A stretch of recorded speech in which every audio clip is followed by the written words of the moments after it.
ونسلم على سيدنا ومولانا محمد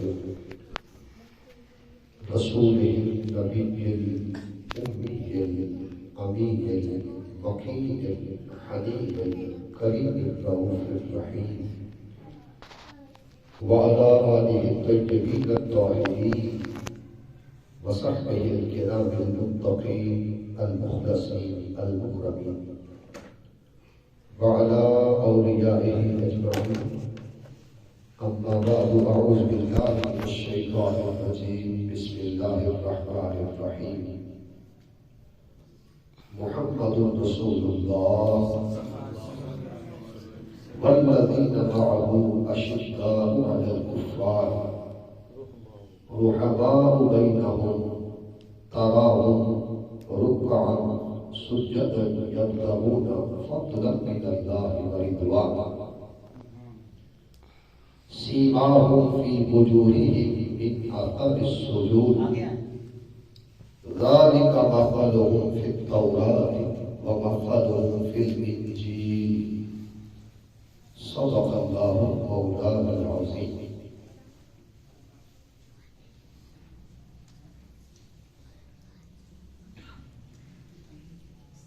الصلاة والسلام عليك يا سيدي يا رسول الله وعلى آلك وأصحابك يا سيدي يا خاتم النبيين ويا سيدي يا شفيع المسلمين. وأحسن منك لم تر قط عيني وأجمل منك لم تلد النساء خلقت مبرأ من كل عيب كأنك قد خلقت كما تشاء. فإن أبي ووالدتي وعرضي لعرض محمد منكم ذكار. اللہ رب العزت کا لاکھوں بار کروڑوں بار لامتناہی بار اور بے پایاں بے حد و حساب اسی کا شکر فضل رحمت عنایت اور جود و سخا ہے کہ جس نے ہمیں نعمت ایمان سے شرفیاب کیا اور نسبت غلامی مصطفیٰ صلی اللہ علیہ وآلہ وسلم سے بہرہ کیا اور دلوں کی زمین میں اس نے ہمیں اہل بیت اطہار کی مودت اور محبت سے نوازا اور صحابہ کرام رضی اللہ تعالیٰ عنہم کی تعظیم و توقیر عزت و احترام کے زاویوں سے گوشوں سے عناصر سے روشناس کیا اور ہمیں اولیاء و صالحین مقربین و عارفین کی مبارک نسبتوں سے شناسا کیا. میں تحریک منہاج القرآن ضلع شمشور کے تحت درس عرفان القرآن جو ماہانہ آپ کروا رہے ہیں، اس میں جتنے مشائخ اعظام علماء کرام بزرگ حضرات نسل نو اور معزز حاضرین جو جمع ہیں، میں تہہ دل سے آپ کا ممنون ہوں کہ آپ رات کے لمحوں میں اللہ اور اس کے رسول صلی اللہ علیہ وآلہ وسلم کی محبت میں چند ساتیں اس کے حضور اسی کے مبارک گھر میں گزارنے کے لیے ہم بیٹھے ہیں. میں آپ کا شکر گزار ہوں کہ آپ دین اسلام کو سمجھنے کے لیے قرآن مجید کا فہم حاصل کرنے کے لیے آپ جمع ہیں اور روٹین میں آپ کے مقرر اور خطیب محترم علامہ فیاض بشیر قادری صاحب تشریف لاتے تھے اور میرا تعارف یہ ہے کہ میں ان کا کلاس فیلو ہوں. 99 میں میں نے یونیورسٹی سے MA Arabic and Islamic studies کی ڈگری لی، اور 2019 کے اندر میں نے MPhil اسلامک اسٹڈیز بہار یونیورسٹی سے کیا۔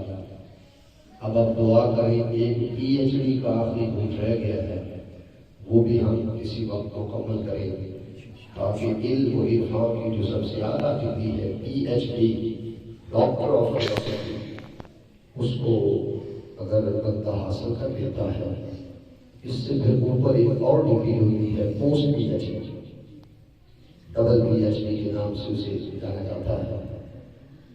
تو گورنمنٹ سیکٹر میں 17 کے اندر ملازمت کر رہا ہوں، 11ویں 12ویں کو ترجمہ القرآن پڑھانا، پھر 9ویں 10ویں کو انگلش، مطالعہ پاکستان، اسلامیات، تو گویا جو ہائی کلاسز ہیں ان کو ہم بھی عرصہ 20-22 سال سے ان کو ہم زیور تعلیم و تربیت سے روشناس کر رہے ہیں۔ اللہ تعالیٰ ہمیں عاجزی دے، علم دے، عمل دے، اچھا فہم اور بصیرت دے کہ ہم قرآن مجید کو پڑھ کر سمجھ کر ہماری یہ دنیا بھی اچھی ہو جائے، اور مرنے کے بعد عالم قبر اور برزخ وہ زندگی بھی حاصل ہو جائے۔ موقع کی مناسبت سے یہ مہینہ ہے جمادی الثانی،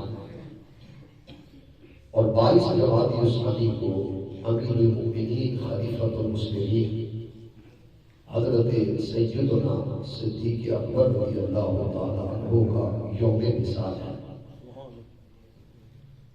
تو میں نے چاہا کہ آج آپ کو جو ذکر کروں گا اس ٹاپک کے تحت، اگر آپ عنوان منتخب کرنا چاہیں کہ آج کے لیکچر کا درس قرآن کا عنوان کیا ہوگا، عنوان ہوگا پیکر عشق سیدنا صدیق اکبر رضی اللہ تعالیٰ عنہ۔ اور میں نے سورہ الفتح کی آخری آیت اس کے ابتدائی کلمات مبارکہ میں نے آپ کے سامنے عرض کیے ہیں۔ سب سے پہلے آپ ترجمہ سماعت کریں تاکہ ابتدا سے ہمارا ربط قرآن مجید کی ٹرانسلیشن سے جڑے، اور درس قرآن کا مقصد یہ ہوتا ہے کہ ہم قراءت کی صورت میں، زیارت کی صورت میں، فہم کی صورت میں اور عمل کی صورت میں ہمارا کمزور رشتہ کتاب نور، کتاب حکمت، کتاب موعظت، کتاب شفا کے ساتھ پختہ سے پختہ بر، صرف مقصد بیٹھنے کا یہ ہے ہم غور و فکر کریں، تدبر کریں، اور اپنی زندگیوں میں یہ عادت ڈالیں کہ ہم قرآن مجید کی ہر روز زیارت کریں۔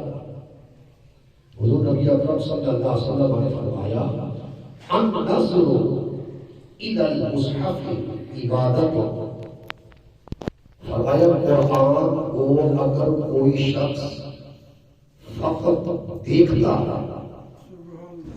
ابتدائی درجہ وہ بند پڑا ہو، وہ کھلا پڑا ہو، صرف آپ قرآن مجید کی رؤیت، زیارت، دیکھنا، فقط قرآن مجید کو دیکھتے ہیں، میرے آقا صلی اللہ علیہ وسلم نے فرمایا اس کتاب حکمت کو دیکھنا ہی عبادت۔ اور اگر ہم اسے پڑھتے ہیں، تعلیم حاصل کرتے ہیں، اسے سپرلیٹو ڈگری کے ساتھ یاد کیا گیا، خیرکم من تعلم القرآن وعلمہ، بہترین ہے وہ شخص جو قرآن سیکھتا اور سکھاتا ہے۔ یقین جانے ہمارا معاشرہ اس لیے زوال کی نظر ہو گیا، جتنے ہمارے بچے یونیورسٹیز میں پڑھتے ہیں یا جو ہائر ایجوکیشن کی تعلیم حاصل کرتے ہیں، ہم قرآن مجید کے سمجھنے سے بڑا دور رہے۔ دنیا کے حوالے سے ہمارے پاس اعلیٰ سے اعلیٰ ڈگریز ہیں، مگر قرآن مجید کی ٹرانسلیشن تلاوت اس میں بھی ہمیں کوشش کرنی چاہیے صحیح قرأت اور تلاوت کے ساتھ ہم اس کا حق کی تلاوت ادا کر سکیں، اور پھر اس کتاب کو سمجھنے، تدبر، تفکر، تفاہم، بصیرت، اس کے جو انوار ہے اس کو بھی ہم اپنے قلب و نظر میں، قلوب و ارواح میں اس کو سمو سکیں۔ تو اللہ رب العزت نے ارشاد فرمایا محمد الرسول اللہ، محمد صلی اللہ علیہ وآلہ وسلم اللہ کے رسول ہیں اور تھے میں فرق یہ ہے، اگر کوئی بندہ کہے وہ اللہ کے رسول تھے، اس کا اسلام اور ایمان سے کوئی تعلق نہیں ہے۔ کا معنی یہ ہے آپ اپنی نبوت کے ساتھ آج بھی موجود ہیں، اپنی رسالت کے ساتھ آج بھی موجود ہیں، اپنی رحمت کے ساتھ آج بھی موجود ہیں، اپنی اسوہ کے ساتھ آج بھی موجود ہیں، اپنی سنت طیبہ کے مطابق یا طیبہ کے مطابق آج بھی موجود ہیں، اور اپنی حیات اقدس کی انسانیت کو رہنمائی عطا کرنے کے لیے یقین جانے ہم ان سے دور ہو گئے، وہ آج بھی موجود ہیں، ہم دور ہو گئے۔ قرآن مجید تو فرماتا ہے، آل عمران کی آپ 101 آیت کا مطالعہ کریں، فرمایا قرآن مجید میں، فرمایا تم کس طرح منکر ہو سکتے ہو، تم کس طرح انکار کر سکتے ہو، وَأَنْتُمْ تُتْلَى عَلَيْكُمْ آیات اللہ، حالانکہ تم پر قرآن کی آیتیں پڑھی جاتی ہیں، وَفِيكُمْ رَسُولُهُ، اور اس کا رسول تمہارے اندر بستا ہے، وَمَنْ يَعْتَصِمْ بِاللَّهِ فَقَدْ هُدِيَ إِلَىٰ صِرَاطٍ مُسْتَقِيمٍ، جو کوئی اللہ کا دامن تھامتا ہے یا تھامے گا، اللہ تعالیٰ اسے سیدھی راہ کی ہدایت دے گا۔ میں آپ سے سوال کرتا ہوں، دامن کہتے ہیں ہاتھ، اللہ کا تو ہاتھ ہی کوئی نہیں، اللہ کا تو بازو ہی نہیں ہے، وہ تو نور ہے جی، اللہ نور السماوات والارض، اس کی تو مثل اور مثال ہی نہیں، لیس کمثلہ شیء، نہ اس کی مثل نہ اس کی مثال۔ تو اللہ پاک جو قرآن مجید میں فرماتا ہے، وَمَن يَعْتَصِمْ بِاللَّهِ، جو کوئی اللہ کا دامن تھامتا ہے یا تھامے گا، فَقَدْ هُدِيَ إِلَىٰ صِرَاطٍ مُسْتَقِيمٍ، اسے ہی سیدھی راہ، سٹریٹ پاتھ، اسے ہی سیدھی راہ کی طرف ہدایت دی جائے گی۔ تو میں آپ سے عرض کروں گا، اللہ کے دامن سے مراد ہے، یہ یقین رکھنا، اللہ کے دامن سے مراد محمد مصطفیٰ علیہ السلام کا دامن۔ آپ کہیں جی دلیل قرآن ہے، اب آپ دیکھیے ہاتھ رسول کا ہے بیعت کے لیے، آپ صحابہ سے بیعت لے رہے ہیں، اس صحابہ کے ہاتھوں کے اوپر دست مبارک رسول صلی اللہ علیہ وسلم آ گیا ہے۔ تو اللہ پاک فرماتے ہیں، ان الذین یبایعونک انما یبایعون اللہ، بے شک وہ لوگ جنہوں نے آپ کے ہاتھوں پر بیعت کی، انہوں نے تو اللہ رب العزت سے بیعت کی۔ ید اللہ فوق ایدیہم، ان کے ہاتھوں پر خدا کا ہاتھ ہے، ہاتھ رسول کا تھا، مگر اللہ پاک نے دست مصطفیٰ کو دست الہی قرار دی۔ سمجھیے ذرا، دست مصطفیٰ صلی اللہ علیہ وسلم کو اللہ پاک نے اپنا دست قرار دیا۔ پھینکتے کنکر رسول ہیں، یعنی عمل رسول کا ہے، رمی کرنا، پھینکنا، اور اللہ نسبت اپنی طرف کر رہا ہے، وَمَا رَمَيْتَ إِذْ رَمَيْتَ وَلَٰكِنَّ اللَّهَ رَمَىٰ، یہ جو کنکر آپ نے پھینکے ہیں، آپ نے تو نہیں پھینکے، وَمَا رَمَيْتَ إِذْ رَمَيْتَ، آپ نے پھینکے ہیں، وَلَٰكِنَّ اللَّهَ رَمَىٰ، بلکہ یہ تو تمہارے خدا نے پھینکے۔ یعنی رمی عمل کی دنیا میں دیکھو، رسول کا عمل خدا اسے اپنا عمل قرار دے رہا۔ آپ اطاعت کرتے ہیں رسول کی، قرآن کہتا ہے مَن یُطِعِ الرَّسُولَ فَقَدْ أَطَاعَ اللَّهَ، جو رسول کی اطاعت کرتا ہے یا کرے گا، فقد اطاع اللہ، اس نے کس کی سبمیشن کی؟ اللہ کی۔ اب آپ کا نئی نسل ہے، نئی نسل چمیوٹ شہر میں بیٹھ کر آپ نقطہ سماعت کریں. من یطع الرسول، دو ہستیوں کی اطاعت کی بات ہو رہی ہے. خدا نے اپنے لیے جس سیغہ میں ذکر کیا وہ ماضی کا سیغہ ہے. اپنے رسول کی اطاعت سبمیشن پیروی کا جو قرآن میں ذکر کیا، حضور علیہ السلام کے لیے جو سیغہ جو لفظ منتخب کیا گیا اس کا تعلق زمانہ پریزنٹ سے بھی ہے موجودہ اور زمانہ مستقبل کے ساتھ بھی. آپ ذرا ڈوبے کہ میں کیا آپ سے عرض کر رہا ہوں. من یطع الرسول ترجمہ بنتا ہے جو رسول کی اطاعت کرتا ہے یا کرے گا. جو رسول علیہ السلام کی اطاعت کرتا ہے یا کرے گا فقد اطاع اللہ، اس نے اللہ کی اطاعت کی. تو پروردگار کو نے اپنے لیے ماضی کا لفظ چنا، اپنے رسول کے لیے ایسا لفظ چنا جس میں پریزنٹ فیوچر دونوں ٹائمز اور زمانے پائے جا رہے ہیں. اس نے فرمایا میری ہستی پر کوئی جھگڑا ہی نہیں ہوگا. میرے حبیب میں نے تمہیں زمانہ جو بھی ہو، سائنس کا ہو، ٹیکنالوجی کا ہو، کمپیوٹر کا ہو، عروج کا ہو، محبوب تیری بعثت سے لے کر صبح قیامت تک میں نے اطاعت کے لیے جسے واجب قرار دیا ہے وہ فقط تیری ہی اطاعت ہوگی. تیرے سوا نہ کوئی نبی ہے نہ کوئی رسول ہے جس کی قیامت تک اطاعت ہو سکتی ہے.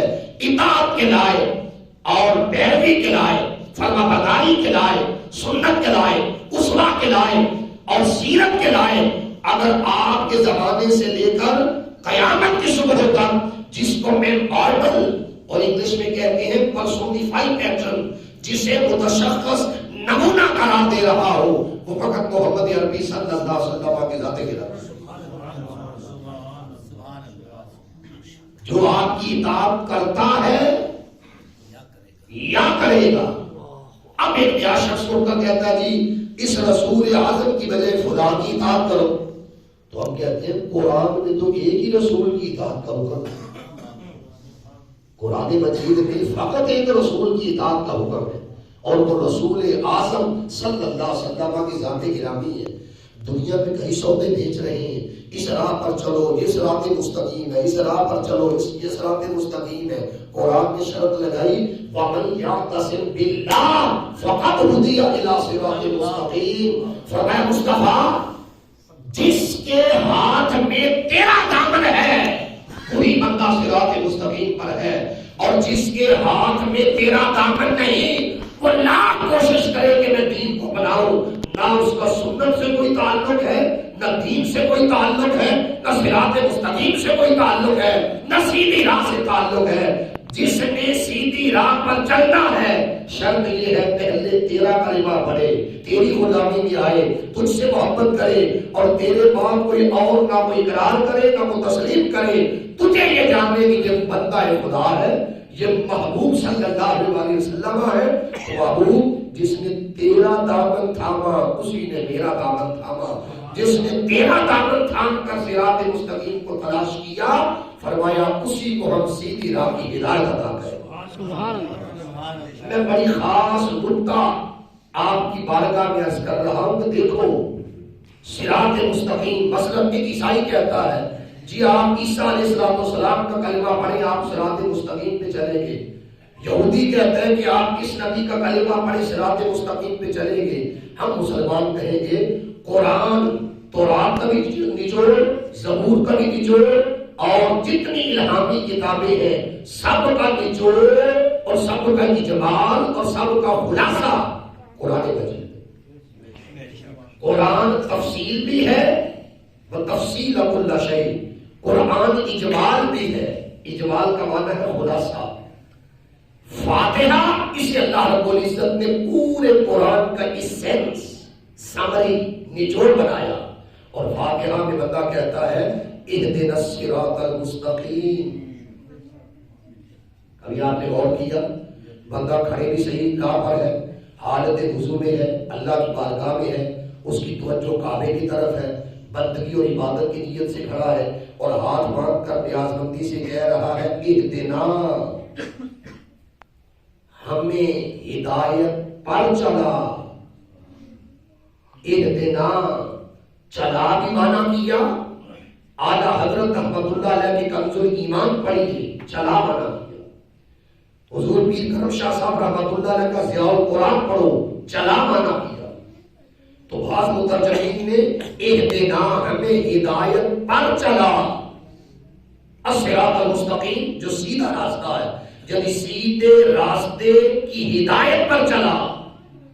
اور بعض ایسے بھی ترجمہ کرنے والے ہیں، انہوں نے چلا کی بجائے ترجمہ کیا دکھا۔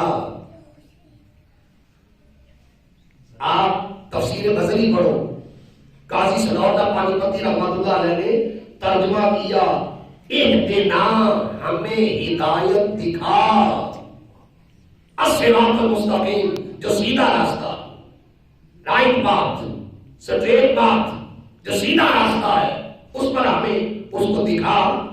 حضور شیخ الاسلام پروفیسر ڈاکٹر قانون قادر صاحب، آپ ان کا ترجمہ عرفان القرآن پڑھو، وہ ترجمہ کرتے ہیں دکھا۔ اب آپ کہیں کہ فرق کیا ہے؟ جنہوں نے چلا کہا انہوں نے بھی صحیح ترجمہ کیا، کیونکہ لفظ سراب کو اللہ پاک نے قرآن مجید میں 34 بار، قرآن مجید کے اللہ پاک نے 34 آیتیں اتاری ہیں، اور جس میں لفظ صراط بیان کیا، اور صراط کا ایک معنی ذکر نہیں کیا۔ توجہ کریں ذرا، صراط کا معنی ہوتا ہے راستہ، صراط کا معنی ہوتا ہے راہ، صراط کا معنی ہوتا ہے اسلام، صراط کا معنی ہوتا ہے دین۔ یہ سارے معنی ان 34 آیتوں کے اندر ہیں۔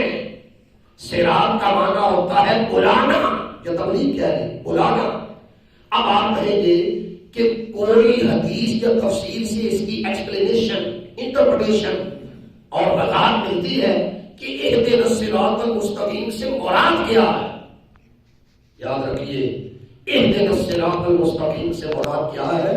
حضرت عبداللہ بن عباس رضی اللہ تعالیٰ عنہ سے پوچھا کہ حضور آپ قرآن کے مفسر ہیں، آپ بتا دیں جو بندہ کہتا ہے اہدنا الصراط المستقیم، اے پروردگار سیدھے راستے پر چلا یا ہمیں سیدھا راستہ دکھا، کون سی وہ ذات ہے کہ جس ذات کو اللہ پاک نے تکلیف کر کے فرمایا ان کی راہ پر چلا یا یہ دکھا؟ تو آپ نے فرمایا اور ہم تمہیں بتائیں صراط مستقیم سے مراد کیا ہے؟ وہ محمد الرسول اللہ، فرمایا مصطفیٰ کا راستہ ہی صراط مستقیم ہے، مصطفیٰ کا راستہ اور آپ کا دین ہی صراط مستقیم ہے، آپ کا اسلام ہی صراط مستقیم ہے، آپ کی راہ ہی صراط مستقیم ہے، آپ کا قرآن ہی صراط مستقیم ہے، آپ کی تبلیغ ہی صراط مستقیم ہے، آپ کی ذات ہی صراط مستقیم ہے۔ اس سے پتہ چلا اگر کوئی رسول کی راہ سے ہٹا ہے، وہ لاکھ نمازیں پڑھے، اس کا تعلق نہ قرآن سے ہے، نہ اسلام سے ہے، نہ سنت سے ہے، نہ شریعت سے ہے۔ ہاں، جس کے ہاتھوں میں میرے آقا کے دامن غلامی ہے اور وہ محمد الرسول اللہ کا کلمہ پڑھنے والا ہے، اسے قرآن نے خوشخبری دی کہ تو اللہ کی بارگاہ میں آ کر کہے مولا اس راستے پر چلا جو مصطفیٰ کا راستہ ہے، اس راستے پر چلا جو دین کا راستہ ہے، اس راستے پر چلا جو اسلام کا راستہ ہے۔ اور اگر معنی دکھا کرے تو بندہ کہتا ہے یا اللہ مصطفیٰ دکھا دے، مقام مصطفیٰ دکھا دے، معرفت مصطفیٰ دکھا دے، ذات مصطفیٰ دکھا دے، انواع مصطفیٰ دکھا دے، حسن مصطفیٰ دکھا دے، اور بندہ یا رؤیت کی دعا کرتا ہے یا اس صحیح راستے پر چلنے کی دعا کرتا ہے۔ حضور کے علاوہ اگر کوئی بندہ کہتا ہے کہ ہمارا راستہ صراط مستقیم ہے، نہ کسی تفسیر کے اندر ہے، نہ کسی تابعی کی تفسیر، نہ کسی صحابی کی تفسیر، یہ جو عرض کر رہا ہوں اہدنا الصراط المستقیم کہ مولا ہمیں اس راہ پر چلانا جو مصطفیٰ کا راستہ ہے، مصطفیٰ صلی اللہ علیہ وسلم کا راستہ ہے۔ آگے پھر مزید قرآن کا اعجاز یہ ہے کہ قرآن جو لفظ بیان کرتا ہے اگلی آیت کے اندر اسے کھول کر بیان کرتا ہے مزید وضاحت کے ساتھ۔ مولا صراط مستقیم اگر حضور علیہ السلام کی ذات ہے تو بتا دے کون سے طبقے ہیں جو صراط مستقیم ہے؟ فرمایا صراط الذین انعمت علیہم، راستہ ان لوگوں کا جن پر تیرا انعام ہوا، انعام ہوا۔ تو پتا چلا انعام یافتہ بندوں کی راہ پر چلے گا کوئی بندہ تو وہ صراط مستقیم کا راستہ اس کے پاس ہے. وہ نبیوں کا ہے، صدیقوں کا ہے، شہیدوں کا ہے اور صالحین و مقربین کا راستہ. تو پتا چلا اگر آپ مجھ سے کہیں صراط اللہ سے مراد کیا ہے، اللہ کا راستہ، تو میں کہوں گا میرے آقا کا راستہ ہی خدا کا راستہ ہے. اچھا، آپ نے زندگی میں دیکھا کہ آج تک لوگ یہ کہتے ہیں جی اسلام کی بنیاد لا الہ الا اللہ ہے. اگر میں عرض کروں گا اسلام کی بنیاد لا الہ الا اللہ نہیں، اسلام کی بنیاد محمد الرسول اللہ صلی اللہ علیہ وسلم. آپ کہیں جی وہ کیسے؟ لا الہ الا اللہ تو ہر کوئی پڑھتا ہے. عیسائی بھی کہتا ہے لا الہ الا اللہ، جی یہودی بھی کہتا ہے لا الہ الا اللہ، اور بھی کئی ہیں جو کہتے ہیں لا الہ الا اللہ. توجہ کریں میری بات پر. لوگ اگر کہتے ہیں جی بنیاد لا الہ الا اللہ ہے، نہیں، ڈیفرینشیٹ اور فرق بھی یہ کون ہے، یہ کس کا غلام ہے. فرمایا حبیب جو محمد رسول اللہ صلی اللہ علیہ وسلم کہے گا تیری ہستی کو ہم نے اسلام کی اصل بنایا. جی اب آپ دیکھیے لا الہ الا اللہ یہ منزل ہے. ہر منزل کی طرف جانے والا کوئی نہ کوئی راستہ ہوتا ہے. لا الہ الا اللہ منزل ہے. آپ مجھ پر سوال کریں اگر لا الہ الا اللہ منزل ہے، توحید منزل ہے، اس منزل کی طرف جانے والے راستے کا نام کیا ہے؟ جی اس راستے کا نام ہے رسالت. حضور علیہ الصلوۃ والسلام دنیا میں آخری نبی بن کر آئے. ہر نبی کے ہاتھ میں ابری ہوئی اللہ پاک نے نبوت کی نشانی رکھی، اور جب نبی آخر الزمان کی باری آئی تو ولادت کے ساتھ ہی آپ کے دونوں کندھوں کے درمیان خدا نے جو مہر نقش کر کے بھیجی وہ تھی محمد الرسول اللہ. اور کبھی آپ نے دیکھا دنیا کی ہر رائٹنگ، آپ انگلش کو لے، انگلش میں ہم لیفٹ ٹو رائٹ یہ ہم راستہ لکھنے کا بتاتے ہیں. آپ عربی کو لے، ہم رائٹ ٹو لیفٹ دائیں سے بائیں چلتے ہیں. اردو کو لے دائیں سے بائیں، پنجابی کو لے دائیں سے بائیں، فارسی کو لے دائیں سے بائیں. یہ دو ہی طریقے ہیں دنیا میں لکھنے کے، یا رائٹ ٹو لیفٹ یا انگلش میں لیفٹ ٹو رائٹ. اور لطف کی بات، آپ مسلمان کبھی تصویر کو دیکھیں، وہ تصویر کو مہر نبوت کی تصویر جو ہے محمد الرسول اللہ، کبھی آپ اس مہر نبوت کو دیکھیں تو ترتیب کیا ہے؟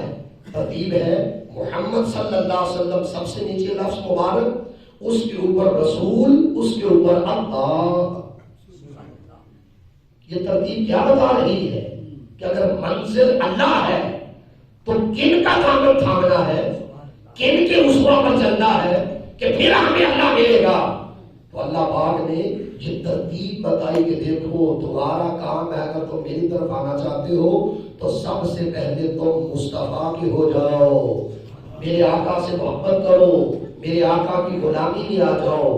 پھر غلام رسول بن کر جو رسول طریقہ تمہیں تھے اس طریقے پر، راستے پر، سنت پر، اسوہ پر، شریعت پر، طریقت پر، حقیقت پر، معرفت پر چلو. جب تم دو عمل پورے کرو گے، غلام مصطفیٰ بننا صلی اللہ علیہ وسلم اور آپ کی سنت کے تجربہ اور سیرت مطہرہ پر چلنا، فرمایا آگے تم دیکھو گے کہ اب تمہیں اللہ رب العزت کی ذات کی منزل نصیب ہو.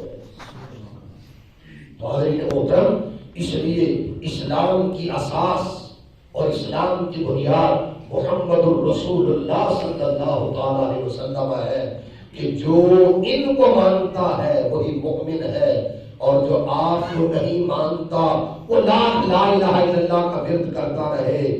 وہ وحدت تو ہو سکتی ہے مگر توحید نہیں ہو سکتی. اور آپ کو علم ہونا چاہیے اگر ایک بندہ اپنی تحقیق کی وجہ سے خدا کو ایک مانتا ہے اس کا عقیدہ توحید نہیں. ایک بندہ فلسفہ پڑھ کر اللہ تعالیٰ کی ہستی پر ایمان لاتا ہے اس کا عقیدہ توحید نہیں.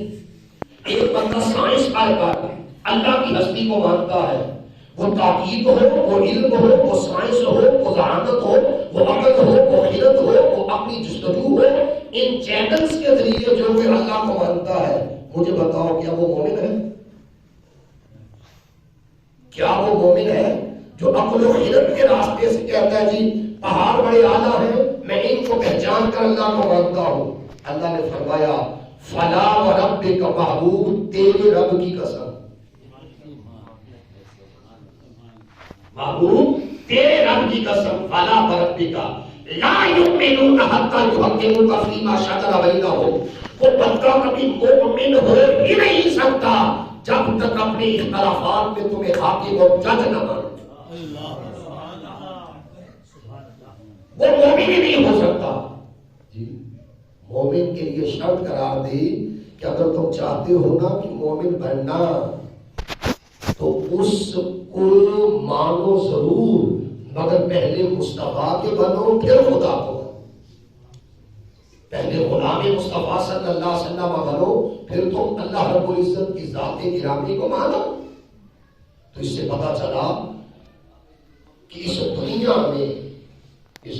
میں اللہ رب العزت کے سرور کونین محمد مصطفیٰ صلی اللہ علیہ وسلم کو انفس کائنات بنا کر بھیجا۔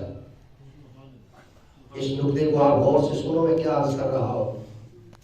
انفس، قرآن مجید میں فرمایا لقد جاءکم رسول من انفسکم، نفس اس کا معنی ہوتا ہے جان، انفس جمع کا صیغہ اگر بن جائے تو معنی ہوتا ہے جانو۔ اور آقا دو جہاں علیہ السلام نے ایک دفعہ قرات کی، فرمایا لقد جاءکم رسول من انفسکم۔ آپ کہیں گے انفس کا معنی کیا ہے؟ نفیس کا معنی ہوتا ہے ستھرا، اگر افعال کے وزن پر یہ لفظ پڑھا جائے تو اس کا معنی ہوگا انفس، بہت زیادہ ستھرا۔ سبحان سبحان۔ آپ نے یہ نقطہ جو میں آپ کے سامنے پڑھ رہا ہوں، عرض کر رہا ہوں، بس رسمی بن کر نہ بیٹھے نا، حقیقی بن کر بیٹھو، تازہ دم ہو کر بیٹھو، اور جو میں عرض کر رہا ہوں اسے سمجھو اور روح کے اندر اتارو۔ میں کیا عرض کر رہا ہوں؟ میں عرض کر رہا ہوں سرور کونین صلی اللہ علیہ وسلم کو انفس، نفیس ترین بنا کر بھیجا۔ فرمایا لوگوں دنیا کے اندر کوئی ایسی ہستی نہیں جو میرے حبیب کے، جس کا نسب میرے حبیب کے نسب سے اعلیٰ ہو، جس کا حسب میرے حبیب کے حسب سے اعلیٰ ہو، جس کی ذات میرے حبیب کی ذات سے اعلیٰ ہو، جس کی صفات میرے حبیب کی صفات سے اعلیٰ ہو، جس کی طہارت میرے حبیب کی طہارت سے اعلیٰ ہو، جس کی نفاست میرے حبیب کی نفاست سے اعلیٰ ہو، جس کی نظافت میرے رسول کی نظافت سے اعلیٰ ہو، جو ہستی میرے رسول کی ہستی سے اعلیٰ ہو۔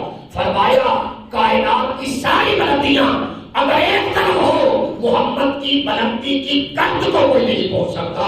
کائنات کی ساری نفاستیں اگر ایک طرف ہو، حبیب جو ہم نے آپ کو نفاستوں کے سمندر عطا کیے ہیں، کل کائنات کے نفیس ایک طرف ہو جائیں، کوئی نفاست مصطفیٰ کی گرد کو نہیں پہنچ سکتا۔ کل کائنات کے حسین ایک طرف ہو جائیں، کوئی حسن مصطفیٰ کی گرد کو نہیں پہنچ سکتا۔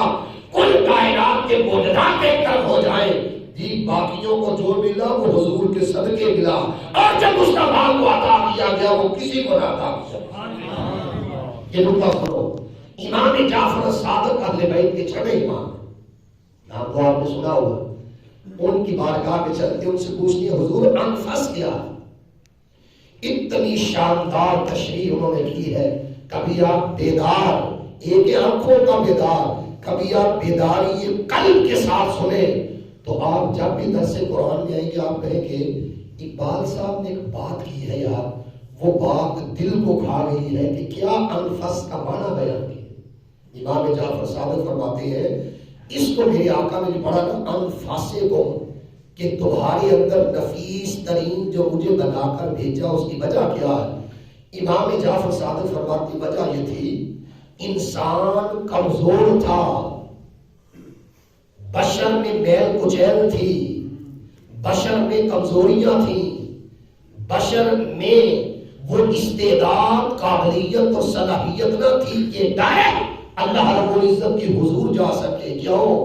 یہ کمزور تھا، کمی والا تھا، کجی والا تھا، کوتاہی والا تھا، اور خدا وہ منزہ تھا، خدا صاحب تقدیس تھا، وہ انوار کا خالق تھا، وہ حسن کا خالق تھا جی، وہ صاحب تقدیس تھا۔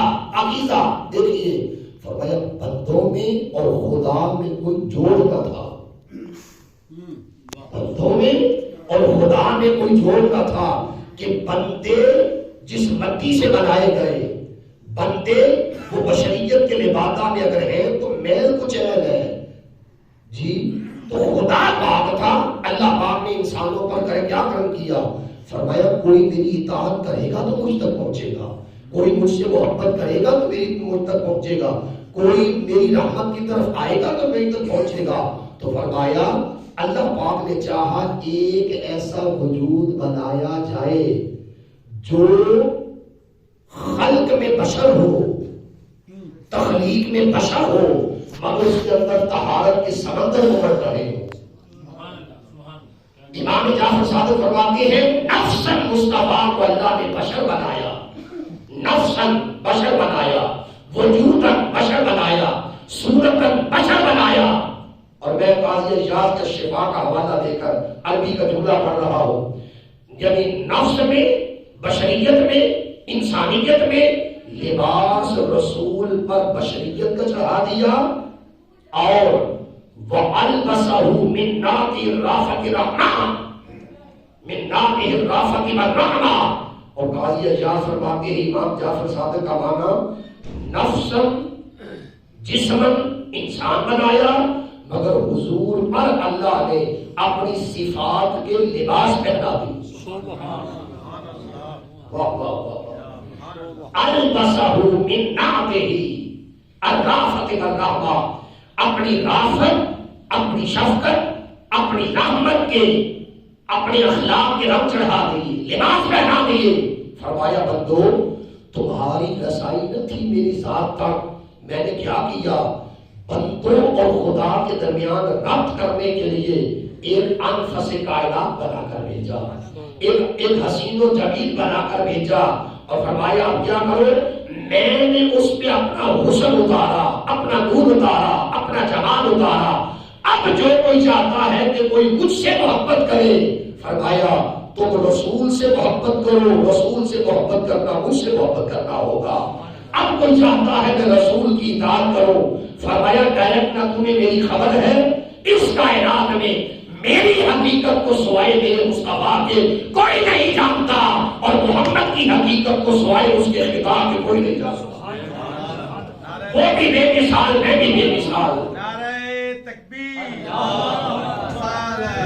سیدی مرشدی، وہ بھی بے مثال، خدا خالق مصطفیٰ علیہ السلام بھی بے مثال۔ مجھے کہنے دو وہ بھی بے عیب، یہ بھی بے عیب۔ آپ نے کبھی غور کیا لا الہ الا اللہ اس میں حروف 12 ہیں، محمد الرسول اللہ اس میں حروف 12 ہیں، نقطہ لا الہ الا اللہ میں بھی نہیں، نقطہ محمد الرسول اللہ میں بھی نہیں۔ لا الہ الا اللہ یہ جملہ مکمل ہے، محمد الرسول اللہ یہ جملہ مکمل ہے۔ تو بھائی دنیا کی ہر لغت کا اصول یہ ہے، ایک جملہ ہو تو چلو فل اسٹاپ آ گیا، ایک جملہ ہو تو چلو نشانی لگا دی اردو میں جملہ مکمل ہے۔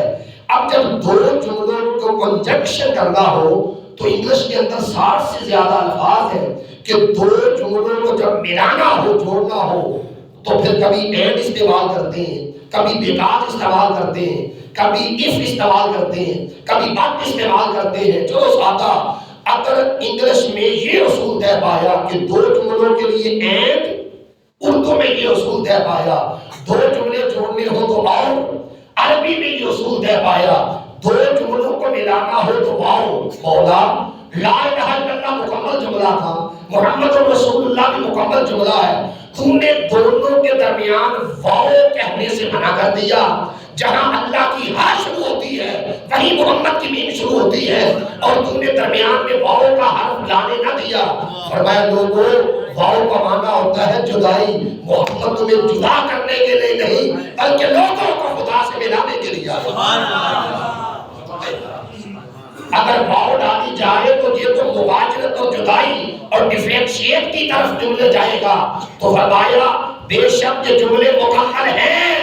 ہم نے واو کی شریعت نہیں ڈالی کہ کوئی یہ ترجمہ نہ کر دے کہ اللہ کے سوا کوئی عبادت کے لائق نہیں اور محمد اللہ کے رسول ہے. فرمایا واو کو ہم نے ہٹا دیا کہ مجھ تک پہنچانے کے لیے یہ اسی سے پوچھو خدا کی قربت کا راستہ, اسی سے پوچھو خدا کی نصرت کا راستہ, اسی سے پوچھو خدا کی وصل کا راستہ, اسی سے پوچھو خدا کی حضوری کا راستہ, اسی سے پوچھو خدا کے حسن کا راستہ.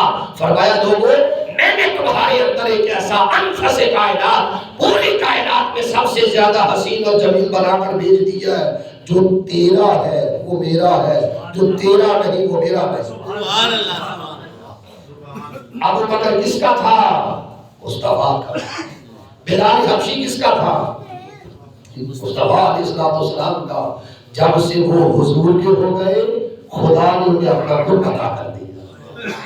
ابو لہب گھوڑے رنگ والا تھا, رسول سے دور ہوا, خدا نے اپنی رحمت سے دور کر دیا.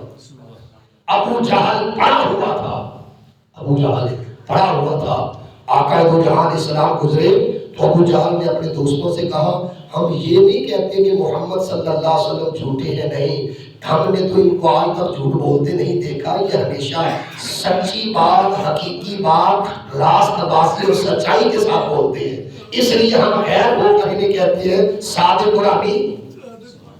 جی خیر ہو کر کہتا ہم انہیں صادق کہتے ہیں کہ یہ سب بولتے ہیں, امین کہتے ہیں ہم اپنی امانتیں رکھواتے ہیں. توجہ کریں, صادق, مصدوق اور مصدق, اس کا معنی ہوتا ہے تصدیق کرنے والا, اٹیسٹیشن کرنے والا, ویریفیکیشن کرنے والا. تو فرمایا میرے حبیب صلی اللہ علیہ وسلم اب جو کوئی میری راہ پر چلنا چاہتا ہے ہم نے متشخص نمونہ اس دنیا میں ایک ہی بنا کر بھیجا ہے. جو تیری راہ پر چلے گا وہی صراط مستقیم, وہی منزل الہی ذات حق تک پہنچے گا. جو تیرا چینل چھوڑ کر, راستہ چھوڑ کر, دامن چھوڑ کر, اسوا چھوڑ کر کوئی اور دامن پکڑتا پھرے, کوئی اور راستہ اپناتا پھرے, کوئی اور دین کی تبلیغ کرتا پھرے, نہ اس کا توحید سے تعلق ہے نہ اس کا تبلیغ والے سے تعلق ہے. ہاں میں اس کے لیے میری رحمت منتظر ہے. جو تیرا ہے وہی میرا ہے. سبحان اللہ, سبحان اللہ. جو تیرا ہے وہی میرا ہے. اس لیے حضرت سیدنا صدیق اکبر رضی اللہ تعالیٰ عنہ, ان کا کمال یہ تھا کہ انہوں نے مردوں میں سب سے پہلے جس نے کلمہ پڑھا وہ سیدنا محمد مصطفیٰ صلی اللہ علیہ وسلم کی ذات گرامی کو ماننے والے وہ حضرت ابو بکر صدیق رضی اللہ تعالیٰ. ایک دلکش نکتہ سنیں, انسان جتنے لوگوں کو اگر پڑھا جائے, دیکھا جائے, ریسرچ کی جائے, بندوں نے جانا پہلے مانا بعد میں, جانا پہلے, سنا پہلے, مانا بعد میں ہے. حضرت صدیق اکبر واحد ہستی ہے تصدیق پہلے کرتی ہے, سنا بعد میں. آپ کہیں سمجھ نہیں آئی, میں اس نکتے کو کھولتا ہوں آپ کو سمجھ آ سکے. امام حاکم نے مستدرک حدیث پاک کی کتاب لکھی ہے اور اس میں یہ حدیث لاتے ہیں کہ آقا دو جہان علیہ السلام نے معراج کیا. غور سے سنے گا آپ کو اس نقطے کی سمجھ آئے کہ کئیوں نے جانا پہلے, مانا بعد میں, تصدیق بعد میں کی, اقرار بعد میں کیا. پہلے سنا, پہلے جانا, پہلے سمجھا, پھر تصدیق کی. آقا حق ہے, صدیق اکبر نے تصدیق پہلے کر دی, سنا بعد میں. حضور اسلام نے معراج کیا, پلٹ کر آپ مکہ المکرمہ تشریف لائے, اپنے غلاموں دوستوں سے فرمایا آج رات اللہ نے مجھے اپنے حضور بلایا. سفر کے آنے جانے کا ذکر کیا. ابو جہل اس نے دیکھا کہ صحابہ دوست بیٹھے ہیں, ان میں آج ابو بکر نہیں ہے. وہ دوڑ کر گیا حضرت ابو بکر رضی اللہ تعالیٰ کے گھر اور کہنے لگا, دروازہ کھٹکھٹایا, نوک کیا, باہر تشریف لائے. کہا اگر وہ کہے کہ میں راتوں رات آسمانوں پر گیا ہوں, پلٹ کے واپس آیا ہوں, مانتے ہو؟ امام حاکم نے لفظ لکھے ہیں دروازے پر کھڑے ہو کر آپ فرمانے لگے انتم تکذبون علیہ، تم ان پر جھوٹ بول رہے ہو۔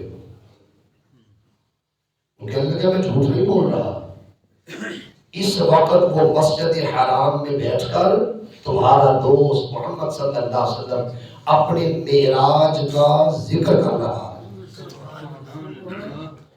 امام حاکم عربی میں ایک حدیث لاتے ہیں کہ اس بار حضرت سیدنا صدیق اکبر دروازے پر کھڑے ہو کر فرمانے لگے الان هو جالس فی المسجد ویحدث اصحابہ، کیا اب بھی وہ اپنے ساتھیوں کے ساتھ مسجد حرام میں بیٹھے ہیں اور اپنا واقعہ معراج بیان کر رہے ہیں؟ تو ابو جہل نے کہا یہی تو میں کہہ رہا ہوں، الان هو جالس، اب بھی وہ بیٹھے ہیں۔ تو آپ نے دروازے پر کھڑے ہو کر کہا اگر وہ بیان کر رہے ہیں بیٹھے ہیں لقد صدق وانی لاصدقہ، محمد نے سچ کہا ہے، میں سنے بغیر اس کی تصدیق کرتا ہوں۔ سبحان اللہ، انہوں نے سچ کہا لقد صدق وانی لاصدقہ، اور میں ان کے سچ کی تصدیق کرتا ہوں۔ ابو جہل نے پھر وار کیا، کہنے لگا یا ابا بکر حل تصدقہ بغیر ان تسمعہ، کیا آپ نے سنے بغیر، ابھی رسول سے سنا ہی نہیں، معراج نہیں سنا، سنے بغیر آپ تصدیق کر رہے ہیں؟ اس بار آپ نے جواب دیا، فرمایا ہم نے خدا کو نہیں دیکھا، ہم نے خدا کو نہیں دیکھا، ایک مصطفیٰ نے فرمایا خدا ہے، دیکھا نہیں ہے، اعتماد ان پر کر رہے ہیں۔ انہوں نے فرمایا قل هو اللہ احد، کہ معلوم فرما دیجیے اللہ ایک ہے، ہم نے نہ ذات کو دیکھا، نہ صفات کو دیکھا، نہ الوہیت کو دیکھا، نہ ربوبیت کو دیکھا، نہ ہستی کو دیکھا، نہ خالق خلاق ازل، نہ ہم نے تو دیکھا ہی نہیں۔ انہوں نے فرمایا خدا ہے، ہم نے اس کی آقا آمین ہے، اور ہم نے جبریل کو نازل ہوتے ہوئے نہیں دیکھا۔ انہوں نے فرمایا جبریل ہے، قرآن لے کر اترتا ہے، ہم نے عرض کی آقا مان گئے۔ فرمایا اگر ہم ان کے کہنے پر اگر خدا کو بن دیکھے مان رہے ہیں، قرآن اتر رہا ہے، جبریل لے کر آیتیں آ رہا ہے، ہم نے جبریل کو بھی نہیں دیکھا، آپ نے فرمایا جبریل آیا ہے، قرآن لے کے آیا ہے، حدیث قدسی لے کے آیا ہے، وحی لے کے آیا ہے، ایک رسول کے کہنے پر کہ آیا، آقا مانتے ہیں آیا، فرمایا اگر ان کے کہنے پر خدا کو مان سکتے ہیں، ان کے کہنے پر صبح و شام وحی اترتی ہے اس کو مان سکتے ہیں، اور اگر آقا نے فرمایا میں نے معراج کیا تو مصطفیٰ کے اس کرنے پر کہنے پر کہ میں نے معراج کیا، میں سنے بغیر مانتا ہوں، سنے بغیر مان رہا ہوں۔ ابو جہل ناکامل ہوتا، سیدنا صدیق اکبر رضی اللہ تعالیٰ عنہ حرم میں آئے، اس وقت خطاب آخری لمحوں پہ تھا، آخری لمحوں پہ خطاب تھا، عرض کیا یا رسول اللہ میں دیر سے آیا ہوں، مجھے معراج پھر سنائیں۔ میرے آقا نے ایک جملہ پڑھا، براق آیا، میں بیٹھا، صدقت یا رسول اللہ، فرمایا میں مکہ سے بیت المقدس کی طرف گیا، صدقت یا رسول اللہ، فرمایا میں نے ساتوں آسمان عبور کیے، صدقت یا رسول اللہ، فرمایا دلا کیا، تدلا کیا، کعبہ قوسین کیا، اور دلا کیا، میں حضور خدا میں گیا، ملاقات نصیب ہوئی، مجھے 5 نمازیں ملی، پلٹ کے میں مکہ میں نہیں آیا، پلٹ کے میں بیت المقدس میں آیا، پھر میں سواری پر سوار ہوا، پھر کافروں نے مجھ سے نشانیاں پوچھی، فلاں قافلہ کب آئے گا، فلاں قافلہ، صدقت یا رسول اللہ، صدقت یا رسول اللہ، ہر جملے پر داد دے رہے، آقا آپ نے سچ کہا، آقا آپ نے حق کہا، آقا آپ نے صحیح کہا، صدقت، آقا آپ نے سچ کہا۔ جب سارا معراج پر یہ داد دینے والے صدقت آپ نے سچ کہا، صدقت آپ نے سچ کہا، معراج ختم کرنے کے بعد آقا نے فرمایا یا ابا بکر انت صدیق، اے ابو بکر تم نے محمد کے معراج کی تصدیق کی ہے، آج کے بعد بارگاہ رسالت سے تمہیں صدیق کا لقب عطا ہو رہا ہے۔ تو ہمیں پتا چلنا چاہیے صدیق کا لقب کہاں سے ملا، کہاں سے ملا۔ حضرت علی مرتضیٰ سے پوچھا گیا آپ قرآن کے علم جاننے والے ہیں، کہ آقا نے فرمایا نا مدینہ العلم وعلی الباب فمن اراد العلم فليطلب الباب، کہ میں علم کا شہر ہوں، علی اس کا دروازہ ہے، جسے علم چاہیے، علم نبوی، علم رسالت، وہ علی المرتضیٰ کے در پہ آئے کہ اس کے پاس جو علم ہے یہ میرا علم ہے، اور میرے پاس جو علم ہے یہ خدا کا علم ہے۔ سبحان اللہ، اللہ کی عطا ہے۔ تو حضرت علی سے پوچھا کہ یا علی، صدیق کے بارے میں بتا دیں کہ یہ صدیق کا لقب کہاں سے ملا؟ آپ نے فرمایا قرآن مجید کے اندر یہ جو آیت ہے 24واں پارہ سورہ زمر کی آیت نمبر 33 کہ والذی جاء بالصدق، وہ شخص جو سچ لے کے آیا، وصدق بہ، اور جس نے ان کے سچ کی تصدیق کی، اولئک هم المتقون، یہی وہ لوگ ہیں جو متقی ہیں۔ تو حضرت علی نے فرمایا تھا والذی جاء بالصدق هو الرسول، هو محمد رسول اللہ، وصدق بہ هو ابا بکر، جو سچ لے کے آئے وہ مصطفیٰ علیہ السلام تھے، اور جنہوں نے ان کی سچ کی تصدیق کی وہ ابو بکر صدیق رضی اللہ تعالیٰ۔ تو حضرت علی فرماتے ہیں پوچھنے والے، اللہ نے آسمانوں سے صدیق کا لقب عطا کیا، صدیق کا لقب یہ جو وصدق بہ قرآن میں جو ذکر کیا، اس لیے کہ یہ قرآن میں آیا، آسمان سے اترا، سبحان اللہ۔ اس لیے صدیق کا معنی ہوتا ہے بہت زیادہ سچا۔ تو حضرت صدیق اکبر رضی اللہ تعالیٰ عنہ نے یہ جو لقب پایا ہے، اصل نام ان کا ہے عبداللہ، کنیت ہے ابا بکر، اور لقب ملے ہیں دو، عتیق اور صدیق۔ اور عتیق کا معنی ہوتا ہے لجمال وجہہ، جس کا چہرہ بڑا خوبصورت ہو، عربی کے اندر اسے عتیق کہتے ہیں۔ جس کو جہنم کی آگ سے آزاد کر دیا گیا ہو اسے عربی کے اندر عتیق کہتے ہیں۔ آپ ترمذی کی حدیث پڑھیں، حضور علیہ السلام نے فرمایا انت عتیق اللہ من النار، تم وہ ہو جسے اللہ نے جہنم سے آزاد کر دیا۔ امام طبرانی المعجم الکبیر میں لکھتے ہیں آقا بیٹھے ہوئے، حضرت عائشہ صدیقہ بیان کرتی ہے ہم نے دیکھا میرا والد محترم آ رہا ہے۔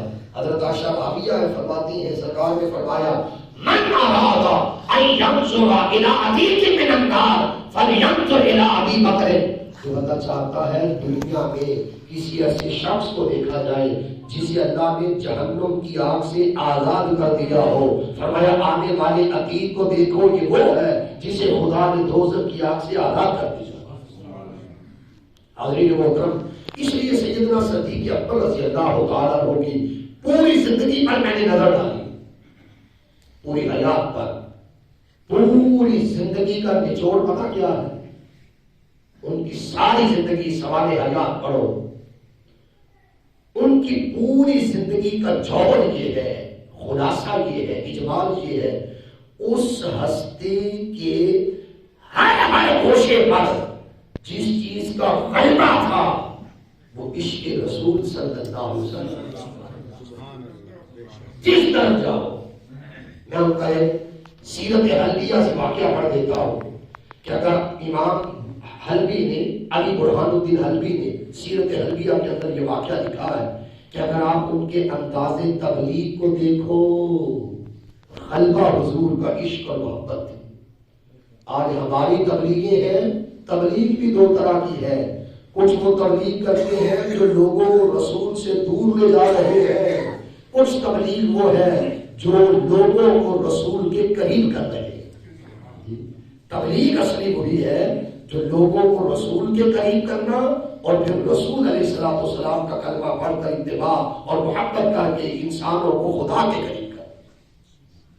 ابھی 28 صحابہ اکرام مسلمان ہوئے اور دار ارقم کے اندر تعلیم لے رہے ہیں، تربیت دے رہے ہیں، اخلاق سنوار رہے ہیں، اور حرم میں آ گئے، 28 بیٹھے ہیں اور عرض کیا آقا میرا دل کرتا ہے کہ میں آج نہ تبلیغ کروں۔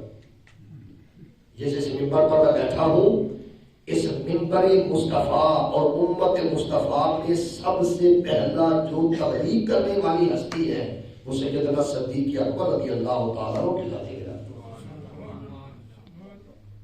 جی، ممبر محمدی کا سب سے پہلا خطیب، سب سے پہلا خطیب جناب سیدنا ابو بکر رضی اللہ تعالیٰ عنہ۔ اچھا، عرض کیا حضور آپ اجازت دیں میں توحید و رسالت کے اعلان کروں، تبلیغ کروں، انسانوں کو پیغام دوں۔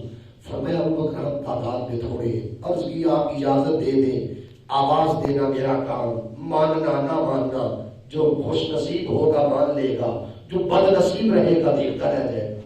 فرمایا تعداد میں تھوڑے. عرض کی آقا آپ اجازت دے دیں. فرمایا چلو. سرکار کھڑے ہو گئے، ابو بکر میرے آقا بیٹھے ہیں اور حرم کے دائیں بائیں اتبا کھڑا ہے، دشمن کھڑے ہیں.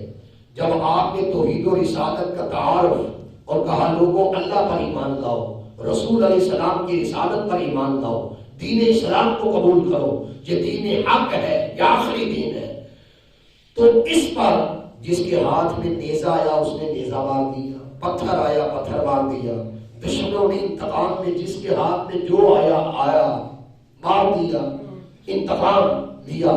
اور حتیٰ کہ عتبہ بن ربیعہ کے بارے میں امام حلبی کہتا ہے اس نے اپنے تسموں والے شوز اتارے اور روشن چہرے پر تشدد کرنے لگا کہ یہ ہمیں کون سا راستہ دکھا رہا ہے. پہلے تو ہم رسول سے کہتے تھے کہ آپ ہمیں حبل، لات، منات، یعوق، یسن، نائلہ ان سے چھڑا رہے، اور اب ان کا ایک ماننے والا کھڑا ہو کر کہتا ہے ان سے بچ جاؤ، ایک وحدہ لا شریک پر ایمان لاؤ. تو اس میں انہوں نے تشدد کیا. جب تک چوٹیں لگتی رہی نظر حضور کے چہرے پر لگی، اتنی ضربیں اتنی چوٹیں لگیں کہ حضرت صدیق اکبر بے ہوش ہو کر زمین پر گر پڑے. بھائیو عشق کیا ہے ہمیں کیا خبر، محبت کیا ہے جی. وہ جو منزلوں پر پہنچے ہیں میں اس ہستی کا ذکر کر رہا ہوں. برادری تھی، قبیلہ تھا بنو تمیم، پتہ چلا برادری اٹھا کر لے آئی، ماں پاس ہے، باپ پاس ہے، برادری پاس ہے، لوگ پاس ہے. سارے سوچنے لگے یہ تو ہل جل بھی نہیں رہا، حرکت بھی نہیں کر رہا، بے حس پڑا ہے، لگتا ہے کہ یہ بندہ مشکل سے بچے گا. اب پلان یہ کرو جن جن نے ان پر حملے کیے ہم کیسے بدلا لے سکتے. برادری بیٹھ گئی، قبیلہ بیٹھ گیا، اور امام حلبی کہتے ہیں صبح سے لے کر شام تک کوئی رمق نظر نہیں آ رہی. 1% بھی نہیں کہ بندہ بچ گیا کیونکہ بے ہوشی کا بھی ہے.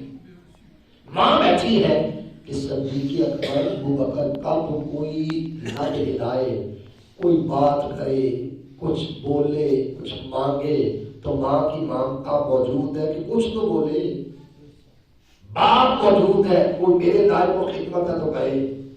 امام حلبی سیرت حلبیہ میں کہتے ہیں عین شام کے وقت آپ کے لب ہلنے لگے اور برادری قبیلہ لوگ کہنے لگے بھائی جس کے بارے میں ہم سمجھتے ہیں کہ یہ بندہ چلا گیا، نہیں، یہ زندگی کی رمق، زندگی کی امید نظر آ رہی ہے، اس کے تو لب ہل رہے ہیں. دیکھو یہ کیا کہتا ہے، دیکھو یہ کیا کہہ رہا ہے.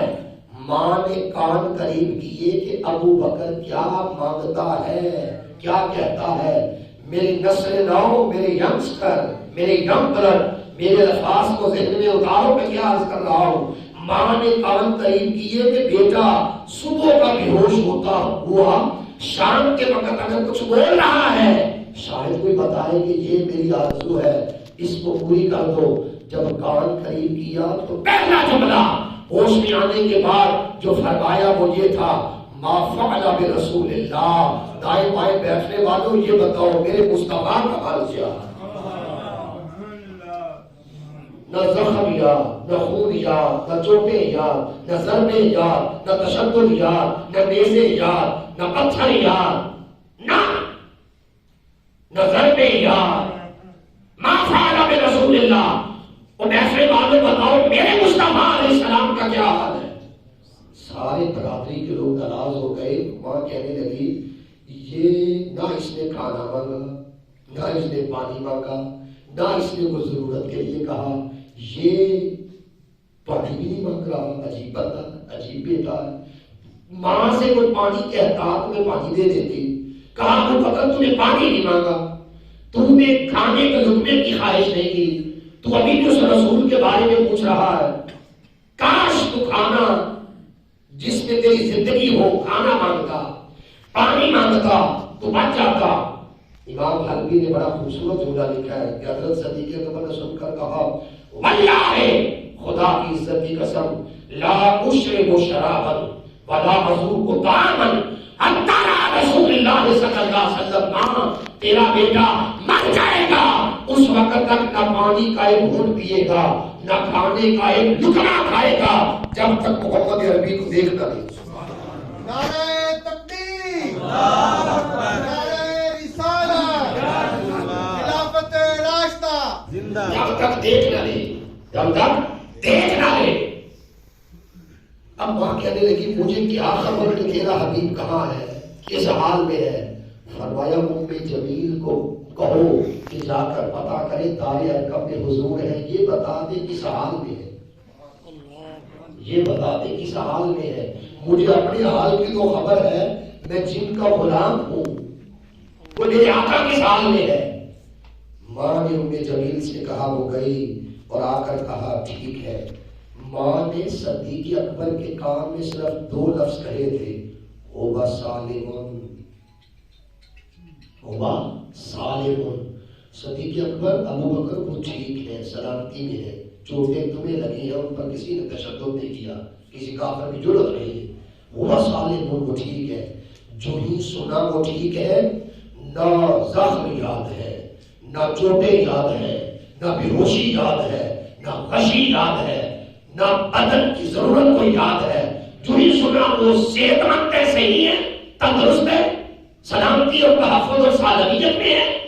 لرزتے ہوئے جسم سے کھڑے ہو گئے، کہنے لگے مجھے ابھی دائر کر میں لے چلو تاکہ میں پھر مصطفیٰ کا دیدار کروں۔ لرزتے ہوئے کپکپاتے ہوئے جسم سے لائے گئے، آقا بیٹھے ہیں اور دیکھ رہے ہیں ابو بکر پھر آ رہا ہے۔ فرمایا ابو بکر کیسے آئے ہو؟ آقا آپ کی زیارت کے لیے، سونے آپ سے ملنے کے لیے آیا ہوں۔ امام حلبی کہتے ہیں خود رسول پر ایک حکمت طاری ہو گئی کہ زخم بھی ہے، زخم بھی یاد نہیں، خون بھی بہ رہا ہے، خون کا بہنا یاد نہیں، ضربیں اور چوٹیں بھی لگی، کوئی تشدد یاد نہیں، مگر غلبہ میری محبت کا ہے۔ میرے آقا نے اپنی باہوں میں لے لیا، تب سیدنا صدیق اکبر کو تسکین اور راحت نصیب۔ لوگوں حاضرین محترم، ان کی انداز تبلیغ کو دیکھو، غلبہ حضور کا عشق تھا۔ ان کی جنگوں کو دیکھو، غزوہ بدر کا واقعہ ہے، عبد الرحمن سامنے ہے، یہ اس وقت بیٹا مخالفت میں لڑ رہا تھا، بدر ہوئی، باپ نے عبد الرحمن ایمان لائے، ایک بات کی بابا سے کرتے، بابا بدر میں آپ میری تلوار کے نیچے کئی بار آئے، مگر میں نے ہر بار اس لیے آپ کو چھوڑ دیا کہ میں تیرا بیٹا ہوں، تو میرا بابا ہے اور تیرا خون میری رگوں کے اندر ہے، تو میں کئی بار ابو بکر باپ میں آپ میری تلوار کے نرگے میں حملے میں آئے، مگر باپ ہونے کے ناطے ہر بار عبد الرحمن نے تمہیں چھوڑ دیا۔ حضرت صدیق اکبر کا عشق جوش گیا، کہا بیٹے وہ تو تھا جو ہر بار باپ کو چھوڑتا رہا، اگر تو ایک بار میدان بدر میں میری تلوار کے نیچے آ جاتا، لاکھ رشتہ ہے باپ اور بیٹے کا، میری تلوار تیرے 2 لخت کر دیتی، کیونکہ جب تک تو مصطفیٰ کا نہ تھا میرا نہ تھا، وہ تو تھا جس نے مجھے معاف کر دیا، چھوڑ دیا، اگر تو میری تلوار کے نیچے آتا تو کبھی بھی نہ تمہیں چھوڑتا۔ ان کی جنگوں کو دیکھو، غلبہ حضور کا عشق، ہم بھی خرچ کرتے ہیں، ان کے خرچ کو دیکھو، میں نے تو ایسا سخی دنیا میں نہیں دیکھا۔ سخی کیا تبوک کا موقع تھا، فرمایا جاؤ گھروں سے باہر لے کے آؤ، حضرت عمر کہتے آج موقع تھا کہ ہم نیکی میں سب کر لے جائیں، تو آدھا مال حاضر کیا۔ سرکار نے سوال کیا کہ ترمذی کی حدیث ہے، بات اختتام کی طرف جا رہا ہوں، سرکار نے سوال کیا ماں بقائی کا جہلے گھر کے لیے کیا چھوڑ کے آئے؟ عرض کیا نصفہ ہوں، آدھا چھوڑایا ہوں، آدھا ہے۔ اور حضرت عمر بڑے راضی ہیں کہ آج دیکھتا ہوں ابو بکر کیسے سب کر لے جاتے ہیں، لیکن میں آج تو آدھا گھر پیش کر دیا جی، آدھا گھر انتظار کرنے لگے۔ اور حضرت عائشہ فرماتی ہیں میرے والد گرامی کا ہاتھ یہ تھا، دیواروں پہ ہاتھ لگاتے تھے کوئی سوئی نہ رہ جائے۔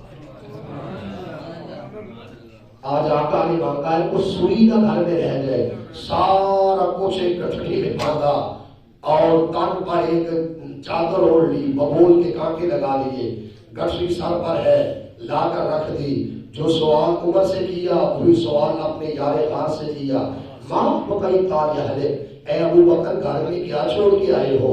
عرض کیا اب گئی فلحم اللہ و رسولہ، سونیا گھر کے اندر خدا اور خدا کا رسول ہے، باقی سارا کچھ آپ کے قدموں میں ڈھیر کر رہا ہے۔ سبحان سبحان، عشق کیا ہے، وفا کیا ہے، جنون کیا ہے، مرتنا کیا ہے، خرچ کیا ہے، چاہت کیا ہے، فنا کیا ہے، ہمیں کیا خبر؟ ان سے پوچھو جو بیٹھے عشق ٹھہرے، ان سے پوچھو جو عشق کے امام ٹھہرے۔ اقبال کیوں تڑپ کر کہتا ہے تڑپنے پھڑکنے کی توفیق دے دل مرتضیٰ سوز صدیق نے۔ اقبال کیا کہتا ہے؟ دل مرتضیٰ، دل عدیدہ والا دے دے، سوز صدیق دے، اور سوز و مستی صدیق اکبر جیسی عطا کر۔ عبد الرحمن سلمی کو پڑھو، انہوں نے الطبقات کتاب لکھی ہے، بات ختم کرنے لگا، الطبقات کتاب لکھی ہے، اس میں لکھتے ہیں اللہ پاک نے جبریل امین کو بھیجا، حضور علیہ السلام کے پاس بیٹھی ہے ابو بکر صدیق کی، اور لباس پہن کر اور چادر اوڑھ کر بیٹھے ہیں، کانٹے ببول کی لگا کر۔ سیدنا جبریل امین کو بھیجا، کیا فرمایا؟ جبرائیل جاؤ، آج سب سے پہلے 2 سلام لے کر جاؤ، سب سے پہلے مصطفیٰ کو سلام کرنا، سب پڑھیے صلی اللہ علیہ وآلہ وسلم، اور حضور سے کہنا کہ یہ جو آپ کی بارگاہ میں بیٹھا ہے سارا کچھ پار کر، آج خدا آپ کی وساطت اور صدقے سے خدا ابو بکر کو سلام بھیجے۔ لوگوں دیکھو کہاں بندہ، کہاں ذات حق، کہاں انسان، کہاں اس کا خالق، کہاں سجدہ کرنے والا ساجد، کہاں مسجود۔ امام سلمی کہتے ہیں جبریل نے کہا یا رسول اللہ ان اللہ یقری علیک السلام، میرے آقا اللہ آپ کو سلام پیش کرتے ہیں، وَيَقُولُ قُلْ لَهُ، اور آپ سے فرماتے ہیں اس سے کہہ دو یا ابا بکر ان اللہ یقری علیک السلام، اللہ پاک اے ابو بکر تمہیں بھی اپنی طرف سے سلام کہہ رہا۔ جب سرکار نے سلام وصول کیا، سرکار نے فرمایا یا ابا بکر ان اللہ یقری علیک السلام۔ ایک دفعے کے لیے ذرا سوچیں، یار آج کسی منسٹر کا کسی کو سلام آ جائے وہ ساری رات نہیں سوتا، کسی صدر کا سلام آ جائے وہ خوشی سے پھولے نہیں سماتا۔ تصور کر سکتے ہو کہ کسی بندے کو رسول یہ فرمائے ابو بکر مبارک ہو خدا تجھے سلام بھیج رہا۔ یہ جملہ تو تن من کی کائنات کو فتح کر جاتا۔ سبحان اللہ، ان اللہ یقری علیک السلام، اے ابو بکر خدا تم میں سلام کر رہا ہے۔ آپ نے ڈائریکٹ سلام کیوں نہیں دیا؟ فرمایا میں بندوں سے کلام ہی نہیں کرتا، کلام کے لیے سب سے پہلے نبی چنتا ہوں، رسول چنتا ہوں، رسولوں سے کلام کرتا ہوں، آپ سے تو کلام نہیں کرتا۔ لا کان لبشر ان یکلمہ اللہ، اللہ کی شان نہیں ہم بشر سے کلام کرتا بھیجنا، ہم نبی منتخب کرتے ہیں، رسول بناتے ہیں، اس سے کلام کرتے ہیں۔ تو فرمایا ڈائریکٹ اس لیے کلام نہیں کیا، ابو بکر رسول نہیں ہے، رسول پر سلام کیا، کلام بھیجا، میسج بھیجا کہ آپ اپنی زبان اطہر سے انہیں کہہ دیں اللہ آپ کو سلام بھیج رہا ہے۔ حضرت صدیق اکبر نے عرض کیا مولا جی پروردگار کا شکر ہے آقا آپ کی مہربانی۔ فرمایا وَيَقُولُ قُلْ لَهُ، اللہ ساتھ ایک پیغام بھی پوچھ رہا ہے، حل انت راضٍ فی فقرک ام ساخط، کہ ابو بکر سے پوچھو سارا کچھ قربان کر دیا، ایک لقمہ بھی گھر میں بچا کے نہیں رکھا۔ ابو بکر سے آقا میرے محبوب پوچھو کہ اس فقر کے عالم میں ناراض ہے کہ راضی؟ دیکھو نا، اس غربت کی عالم میں، فقر کی عالم میں سارا کچھ مار دیا، ابو بکر سے پوچھو راضی ہو کہ ناراض؟ حضرت صدیق اکبر عرض کرنے لگے انا رب راضی، انا رب راضی، انا رب راضی، ہاں میں اپنے رب پر راضی ہوں، ہاں میں اپنے رب پر راضی ہوں، میں اپنے رب پر راضی ہوں۔ کوئی خبر دیتے کہ خدا بھی اس حضرت ابو بکر پر راضی ہو چکا، لہذا خرچ کو دیکھو غلبہ حضور کا عشق، نمازوں کو دیکھو غلبہ حضور کا عشق، تبلیغوں کو دیکھو غلبہ حضور کا عشق۔ کون سی ایسی جہت ہے مجھے بتا دو کہ آقا کی عشق اور محبت کا غلبہ نظر رہا ہے؟ تو بات ختم کر رہا ہوں اس پر کہ حضرت صدیق اکبر رضی اللہ تعالیٰ فرماتے ہیں، جدید تحریک منہاج القرآن کا پیغام ہے، آپ فرماتے ہیں جس کی نظر میں موت رہے اس کی زندگی میں کبھی بگاڑ پیدا نہیں ہو سکتا۔ حضرت صدیق اکبر فرماتے ہیں جس کے پیش نظر مرنا رہے کہ میں نے مرنا ہے، فرمایا جس کی پیش نظر موت رہے اس کی زندگی میں بگاڑ پیدا نہیں ہو سکتا، کیونکہ اگر ملاقات مرنا یاد رہے تو پھر ہمیشہ بندہ اچھے کام کرے گا اور کبھی بھی فتنہ فساد دہشت گردی فضول ان راہوں کی طرف کبھی نہیں جائے گا۔ آؤ میرے آقا کے صحابہ سے محبت کرو، اہل بیت سے محبت کرو، حضور کے اسوہ میں مر جانے والے، مٹ جانے والے، فنا ہو جانے والے اور پھر فنا ہو کر منزل کو پانے والی یہ وہ ہستیاں تھیں جنہوں نے حضور کا قرب پایا، سرکار کی مجلس پائی، زمانہ پایا، ہم نشین رہے، اور آقا نے فرمایا تھا میں نے دنیا میں ہر ایک کا حق ادا کر دیا ہے، ایک ایسا ہے اس کی نیکیاں، اس کے احسانات مجھ پر اتنے زیادہ ہیں کہ خدا قیامت کے دن ہی ان احسانات کا بدلہ انہیں دے گا۔ فرمایا وہ ہستی حضرت ابوبکر صدیق کی ذات ہے۔